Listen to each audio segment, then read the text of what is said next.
this week. And to put this epidemic into perspective, more than 28 million Americans have lived with an alcoholic parent, and get this, 78 million have been exposed to alcoholism in the family. 25% of children with an alcoholic parent will also grow up to become an alcoholic.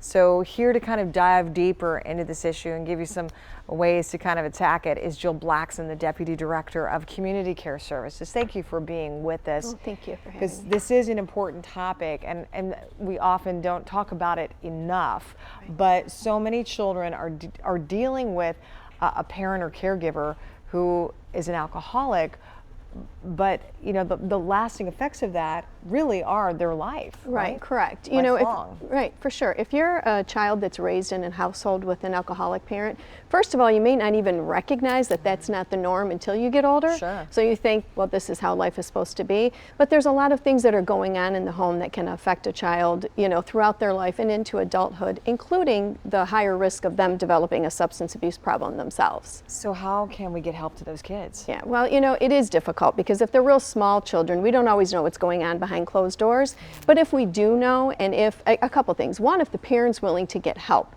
that's awesome. And then the kid can also get some help for themselves. There is, you know, programs for young children all the way up through, you know, older children. But if the parent is not willing or recognizing that there's a problem, just being a concerned adult in that child's life and being there for them can make a world of difference. So how can, you know, children get that extra support they might need if their primary caregiver is in a problematic situation? You say an aunt can step in or something like that, but what can they do? Well, you know, a lot of schools now have a lot of education programs. Your school social workers, your school counselors, they often have groups and things like that. So that would be the first step, that if I'm a concerned friend or relative of someone who I know is using and the children are being exposed to this, I might be able to, you know, say to the child, you know what, ask your school social worker if there's some sort of educational group or things like that you can join. But also, if you're able to be involved with that child and create some sense of stability and role model and be there for them, that can also make a big difference. If you can't get to these kids, what are some of the lasting impacts it can have? Well, you know, you start to see some behavioral issues. It could go either way. You know, you could have a child that they've been overly responsible for taking care of that parent,